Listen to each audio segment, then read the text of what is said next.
Friends आमे एबे पहुँची जाइछु सीताबिंचर मुख्य पर्यटन स्थली पाखरे जोटा सीतामातांकर मंदिर।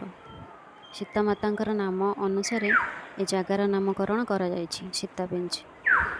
14 वर्ष वनवास पर जेतेबेले भगवान श्री रामचंद्र सीतामाता परित्याग करदेइथिले सेतेबेले लक्ष्मण तांको आनी एठारे छाड़ी चली जाइथिले। सेतेबेले माता सीता गर्भवती थिले। किछि दिन से एठारे रहिला परे लवकुशଙ୍କୁ जन्म देइथिले। ए जगाटा हेउछि लवकुशଙ୍କର जन्मस्थान। एठारे सीतामातांकर एन्तोड़ीशाला मध्य रहिछि। दुईटी विराटकाय पत्थर द्वारा ए गुंफाटी तैयारी हेछि।